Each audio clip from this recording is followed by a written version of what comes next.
Welcome to the Great Detectives of Old Time Radio. From Boise, Idaho, this is your host, Adam Graham.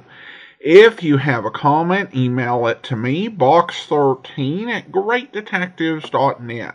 Follow us on Twitter at Radio Detectives and become one of our friends on Facebook, facebook.com/Radio Detectives. While our listener support campaign concludes today, you can support the show on a one-time basis by mail to Adam Graham, P.O. Box 15913, 15913, Boise, Idaho 83715. You can also become one of our ongoing Patreon supporters for as little as $2 per month. You'll get a monthly newsletter from me, and if you sign up by the end of the month, you will also be able to help choose our summer series for the amazing world of radio. Just go over to patreon.greatdetectives.net. Well, now it's time for this week's episode of The Silent Men. The original air date, November the 18th, 1951, and the title is Heroin Source X. Wednesday, William Gargan as Barry Craig, Kent's confidential investigator. Stay tuned to NBC. The NBC radio network is now entering its second quarter century as a leader in radio entertainment. Now it's Douglas Fairbanks and The Silent Men on NBC.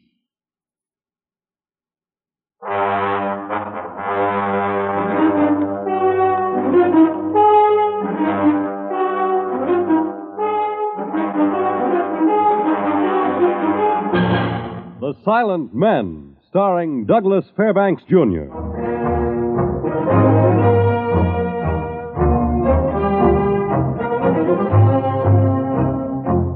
The National Broadcasting Company proudly presents Douglas Fairbanks in The Silent Men, transcribed stories of the undercover operations of the special agents of every branch of our federal government and their relentless fight against crime. This is Douglas Fairbanks. You know what heroin is? They call it the killer drug. It's an opium derivative, a triple essence of morphine acting on the higher centers of the brain and subtly destroying them. In the world of drug addicts, it's known as stuff, the white powder, or simply H. Of all known drugs, it is by far the worst. It can turn the most decent man quickly into a vicious killer, or a fresh young girl into a hag in a few months. Its use is outlawed in the United States. Its presence anywhere is an invitation to disaster. For this reason, the Bureau of Narcotics recently dispatched a special agent on a secret mission to the Near East. His assignment? To destroy a suspected heroin source and thereby keep this peril from destroying American lives. The special agent on the assignment was Larry Thomas, whose name I will have the honor to assume in tonight's file case entitled Heroin Source X.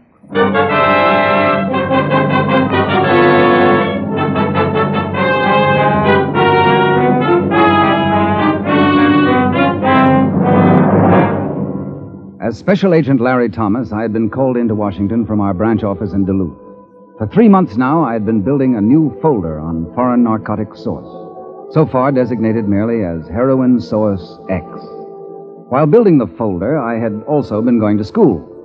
In the Bureau's laboratories, I had become a chemist, carrying out tests and lab analyses on every recent sample of illicit heroin the Bureau had been able to acquire.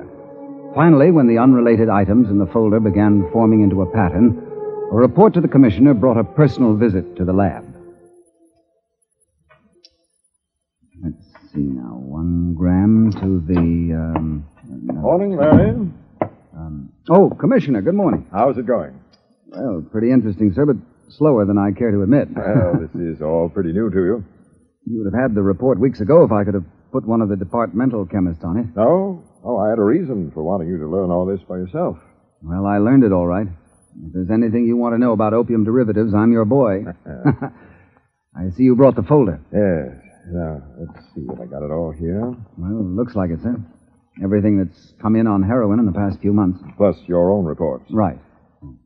Well, it's finally beginning to shape up, taking on direction. Well, that's what I felt, sir. I had a call from Boston this morning. Oh, Benson? Yes. A large consignment of illicit drugs was discovered on a ship there in the harbor. What kind of ship? A freighter from the eastern Mediterranean. Turkey? Yes. Uh-huh. You remember a few months ago, there were quite a few rumors about Turkey. They were saying you could buy heroin capsules like peanuts along the Istanbul waterfront. Of course, but there was never anything definite to back it up, though. Your folder backs it up. We've compared these tests you've been running on the seized heroin samples with control specimens from all parts of the world. Everything points to Istanbul as the most logical point of origin of the new line. Well, Commissioner? With 10 times the number of agents we've got, we couldn't expect to keep the stuff out of the country unless we destroyed the source. So we're going to send a man to Turkey. You think he'd be welcome? I've already talked with one of the Turks on the United Nations Commission on Narcotics. Uh-huh. The Turkish government will jump at the chance to prove they're not just talking international cooperation. Well, how about our State Department? We'll need clearance, of course. That's the first step. And the man for the job? You, Larry Thomas. Oh, now, just a minute, Commissioner. What I know about Turkey is strictly limited to Thanksgiving dinner. The chemistry of heroin is all you'll need to know. That's why I've had you doing this lab work yourself.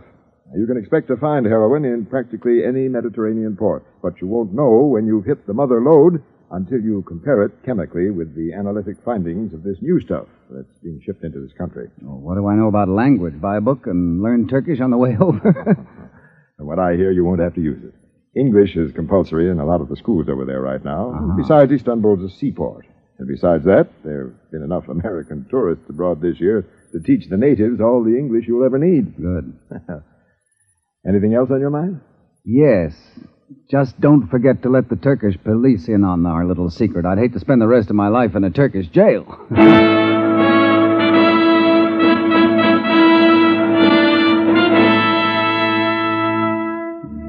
When the State Department clearance came through, I took a transatlantic flight out of New York.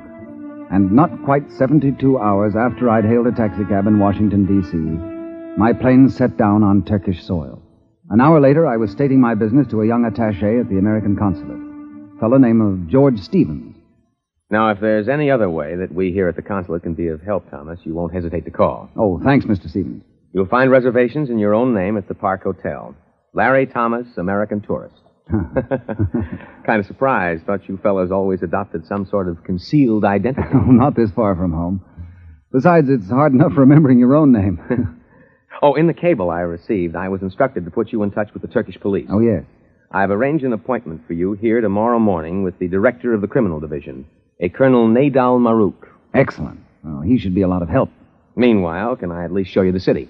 Thanks. I think I'd better just feel my way around alone for just now. This is one of the most ancient cities on Earth, you know. Yes, a lot of history here, and a lot of other things, too, I'll bet. Well, better get out and see a little of it. I'd be careful where I look, Thomas, especially after dark.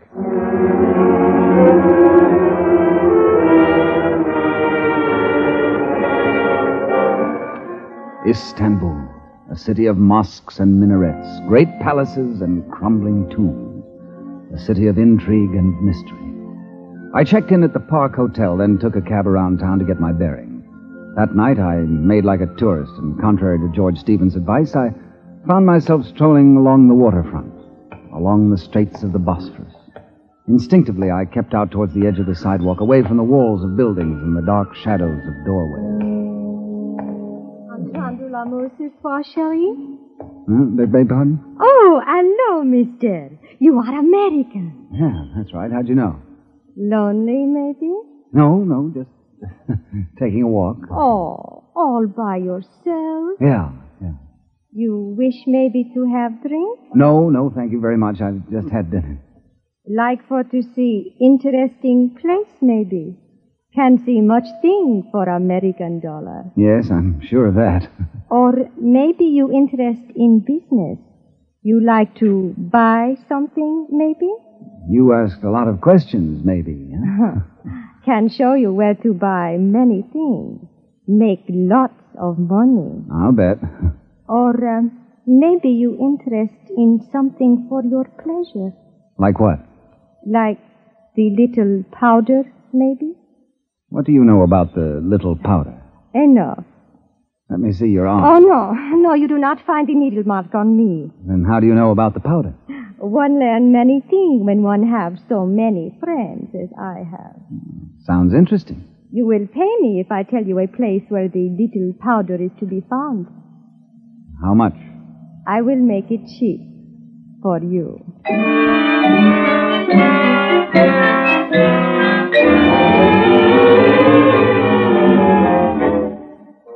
The girl's name was Sadia. I couldn't tell her nationality. She spoke 7 languages, and her eyes hinted of the wisdom of 7,000 years. Yet for $3 American money, she steered me to a little place called the Crescent and what she called the Little Powder.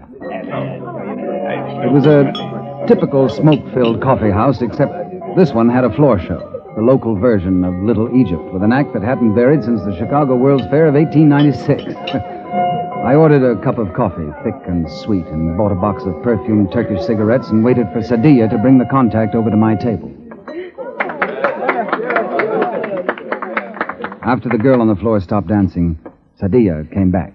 She had a man with her, a Greek she introduced as Kokanos. Ali Espera? He does not speak English, mister, only his native Greek. Have you told him what I want? He says he must talk with you first. About what? Either he has the stuff or he hasn't. What did he say? He says, do you favor our entertainment? Yes, fine, but tell him I'm not here for the entertainment. I'm here on business. Does he understand? Oti echi elfi na pososisi Heroin? Yes, mister. He understands. Well, does he want to do business or doesn't he? Telui ampatasis amhesos. He is sorry, mister. It is not possible to make the transaction. What do you mean it's not possible? I have the money. What's he pointing at my neck for? He likes the tie around your neck, he says. Well, that's easy. Tell him I'll give it to him. He says it is not the right one. Oh, mister, you had better go now.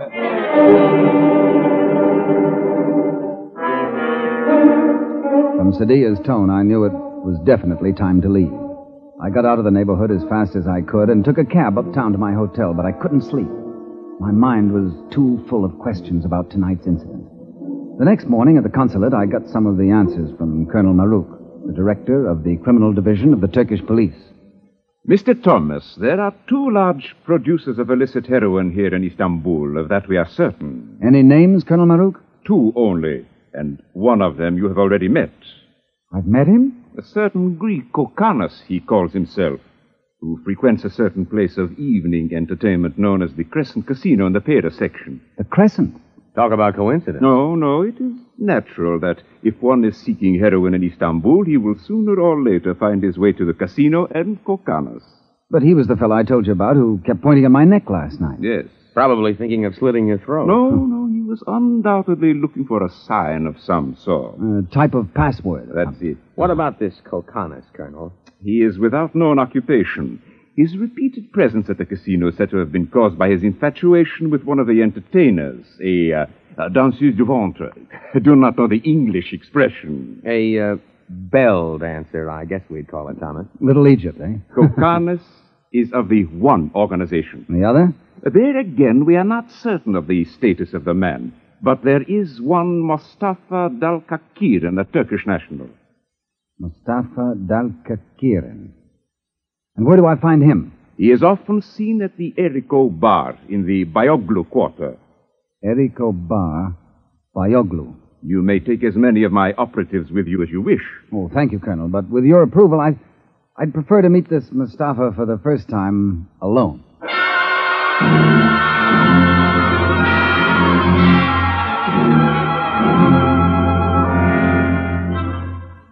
The Bayoglu quarter is one of the poorer sections of Istanbul. 2 nights later, I found my way down there to the Eriko Bar, a small room below street level. A zinc bar 5 feet long and 2 marble top tables. That was all of it.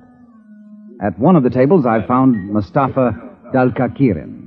He was easier to talk to than Kokanos, or perhaps tonight I was wearing the right necktie.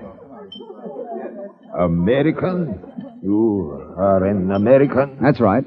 A friend of yours, a sailor I met, told me to look you up, said we could do business. So? So, I want to do business. I do not make business here. You will come with me to my own restaurant, Guzaladana. Sure, I'll come anywhere. Ferid is there. Ferid?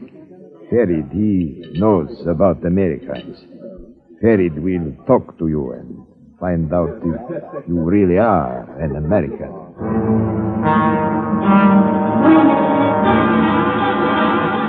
We took a taxi to the Guzul Adana. It was a big new restaurant in the Pera section, not far from where I had met Kokanis a few nights before. And in Mustafa's private office, I met Farid. Oh, yes, he knew Americans all right. He had once been a steward on a ship that docked at New York for all of 2 whole weeks. And in addition to that, I have attended an American school here in Istanbul. Yes, I've heard of it. The Robert College, isn't it? For 2 years, mind you. And this accounts for my so perfect accent. As you see, I have none. You do very well, Mr. Farid. No, mister. Just Farid. Very democratic, you see? Okay, Farid. Yeah. But you say you are an American.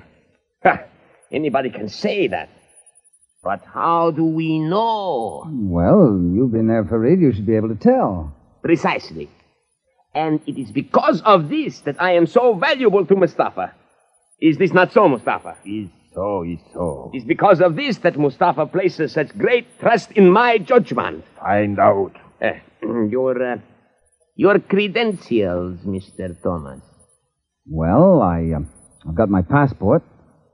You see, it's got my picture. Not a very good likeness, but you know how these passport photos are. It is you.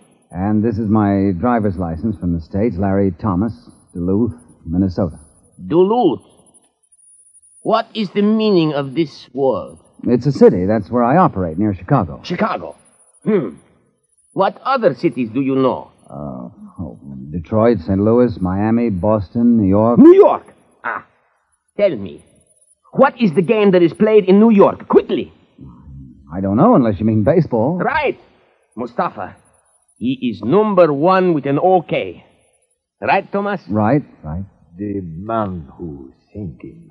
So, you say like this, Thomas. An American seaman tells you to find Mustafa. That's correct. And if you find him, you are ready to do business. Big business. Nothing less than 100-pound lots.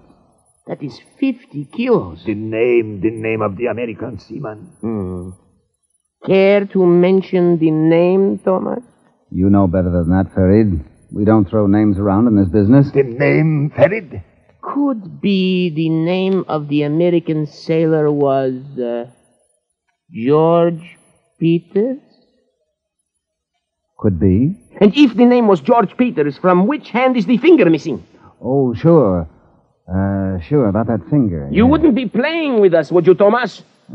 Why should I be playing with you? Answer. All right. Come to think of it, the finger's missing from his right hand.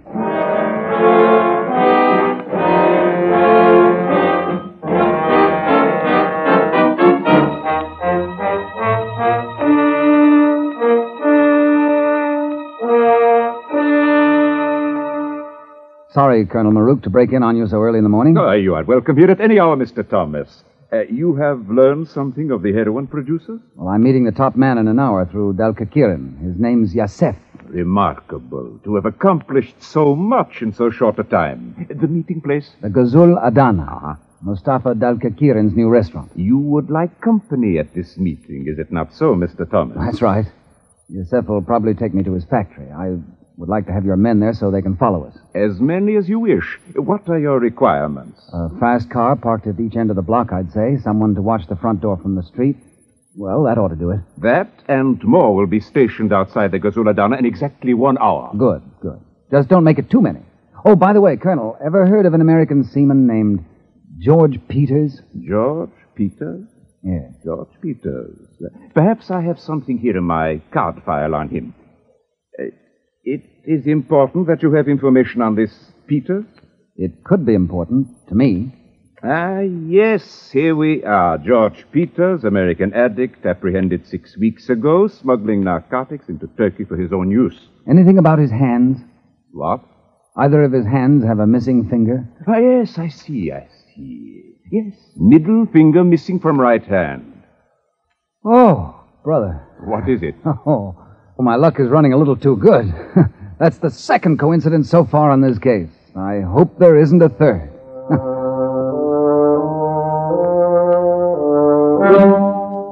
Colonel Marouk suggested I be at least 15 minutes early to my morning appointment. In that way, the conference would be underway when his men took up their positions outside, and there would be less chance of their being spotted. It was exactly 10:15 when I walked through the empty restaurant to Mustafa's office at the Ghazul Adana. You arrive early, Mr. Thomas. Too early, am I, Mustafa? You are not too early. Sit down. Oh, Mr. Kokanos. Right, Kokanos. Sit down. But I thought I was meeting Yasef. I am also Yasef. And you speak English. I speak English. Your name, I'm told, is Thomas. My name I already know. How do you manage to keep track of them? I do not joke, Mr. Thomas. Where's Farid? Farid will be here when we need him. You wouldn't talk to me the other night. That is correct. I understand I wasn't wearing the right kind of necktie. Why the change? Perhaps it is because you are carrying the right kind of money. American dollars, quite a bundle of them. I must see your money. Well, you'll see it after I've seen the goods. You carry the money in this black case? No, that's a chemistry outfit of mine. I don't buy until I've tested the merchandise. I don't allude. As soon as Farid comes with the car, we go to the factory. You can make your tests. He's late, Mustafa. That one is always late. The amount you require is 50 kilos, Thomas? If the quality is right. You are late, Farid. Mustafa, Yasef, do you know that half the police of Istanbul are out front? Police? They must have followed me here. I had a feeling Quiet. Farid, you are sure? That is why I am late. I have been watching them before I came in. The car is in the proper place? It was not seen. Quick, then. We live by the back way. Follow me, Thomas. We'll leave that pack of hungry cats to watch an empty bag.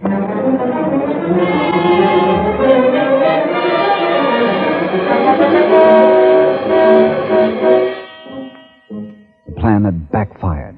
Instead of leading Colonel Marouk's police to the heroin factory, I was being taken there alone. After traveling at top speed through a maze of streets I didn't know, the car finally stopped in a back alley, and they rushed me through a door and down a flight of steps. I was hopelessly lost. They took me through a cellar, so dark I could barely make out the gas meter on the wall. And then upstairs to what must have once been a large kitchen, but what was now undoubtedly a secret heroin factory. And there, under the suspicious eyes of Mustafa, Kokanas, and Farid, I made my analytical tests. Very well, gentlemen. I'm finished. You are satisfied? The results of my test indicate a drug of great purity and potency. You are sure? Yes, I'm sure this is exactly what I've been looking for.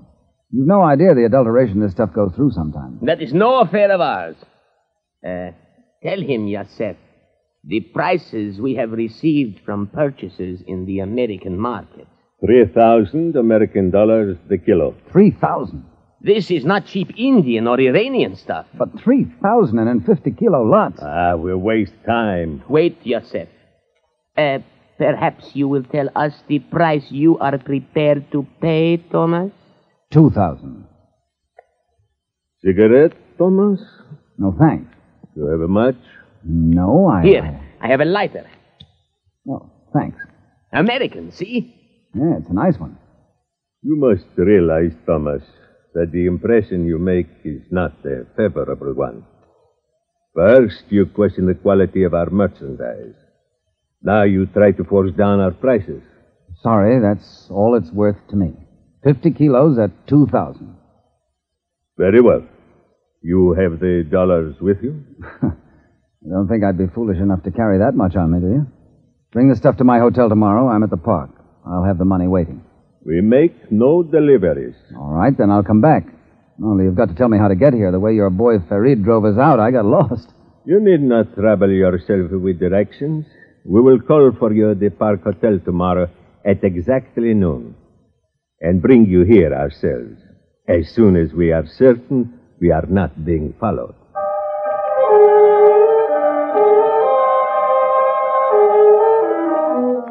This was it. Kokanas, or Yasef, was definitely the head of the heroin ring. I had found the source of supply. But I hadn't found a way to lead the Istanbul police to either. And I knew now they were suspicious. We left the factory down the same darkened steps. When we reached the cellar, Kokonis went ahead to open the door, and I stopped. Hold it just a second. What is it? How about another light, Farid, before we get outside? Eh? Sure, why not? But hurry. Over here, out of the draft from that door. Well, puff, Thomas. What are you looking at there? Oh, nothing. Just happened to notice the gas meter. We use electricity at home. Come on.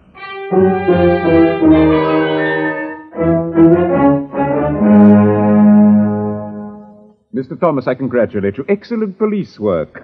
Who would have thought to look for a serial number on that gas meter? Oh, thank you, Colonel Marouk. It was my last chance to bring you in on the party. But to have one of them hold the light while you noted it, excellent. The tough part was remembering it.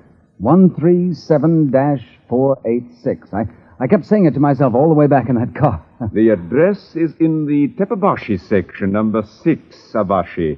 I do not think our little birds will escape this time. Well, what are you planning, Colonel? When you and your companions arrive tomorrow at number 6 Abashi, some workmen will be digging a trench in the street, engaged, I think appropriately, in repairing the gas main. I am correct that the room in which you will meet overlooks the street? Right, I'm sure of that. Just so. Then when your meeting has progressed to the point at which you would like our company, you have but to make the slightest signal at the window. The house will be unobtrusively but completely surrounded. Sounds good. Remember, a signal at the window, and we shall be with you instantly. At 1:30 the next afternoon, I remembered. The Turks had been so interested shaking off a non-existent tail driving out that they didn't even notice the workmen in the trench in front of number 6 Abashi. Our meeting was proceeding according to schedule. 50 kilos of heroin in 1/4 kilo tins, and $100,000 American dollars lay on the table. I picked up one of the tins and strolled casually toward the window. What are you doing, Thomas? Just want to look at this stuff in the light, that's all. You have tested it yesterday and again not 10 minutes ago. Yeah, but I just thought I'd, Hey, what's wrong with this blind here? The blind is nailed down. Get away from that window, Thomas. Here, if I can just pull it loose a little at this side here. Forget him. Dog of a police informer. Put down that chair, Thomas. Stay where you are, all of you. Look out, he has a gun. You mean a rod, don't you, Farid? You are all right, Mr. Thomas. All right, Colonel Marouk, and very glad to see you.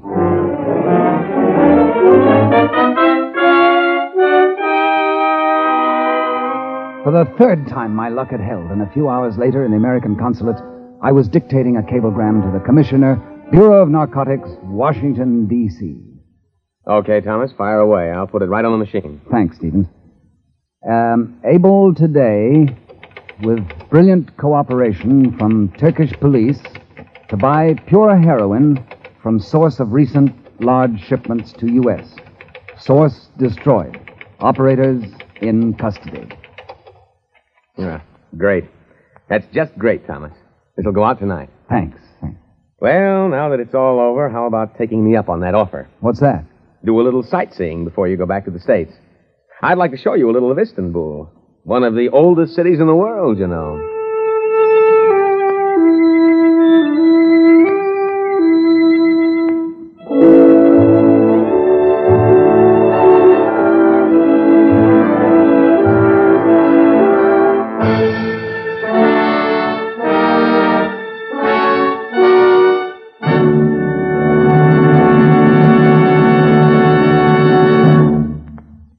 This is Douglas Fairbanks again. The elimination of heroin source X closes another chapter in the distinguished chronicle of our silent men, the special agents of all branches of our federal government who daily risk their lives to protect the lives of all of us. Next week, we will tell you a story involving a dangerous criminal masquerade in the file case entitled The Roping of Joe Landis, another venture undertaken for our protection by the Silent Men.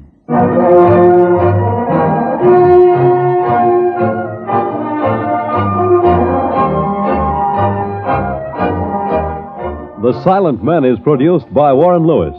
Tonight's transcribed case was written by Mr. Lewis and directed by Walter McGraw.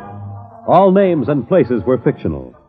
Featured in tonight's cast were Bernard Lenrow, Leon Jenny, Danny Acco, Gregory Morton, and Ilya Braca. This is Fred Collins speaking.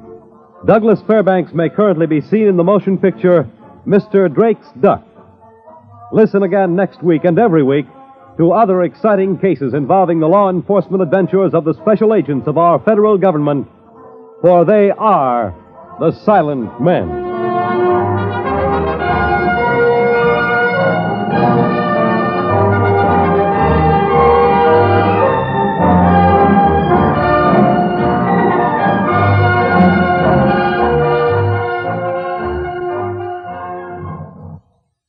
Greer Garson and Joseph Cotton star now in The True Ground on NBC.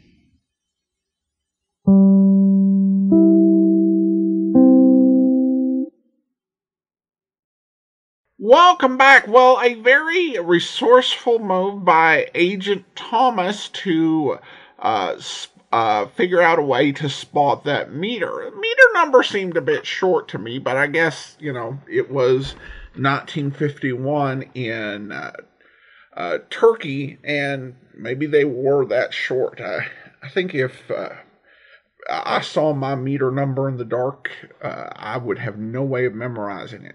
But I do like this. Again, I do keep coming back to Dragnet, just because we did see so many of those stories with undercover drug buys, and how this does contrast. And I think the big contrast is obviously that this is working on an entirely different level. It's not only that this is federal, but it's all the resources that the federal government has available. In this case, they're going for, a really big buy.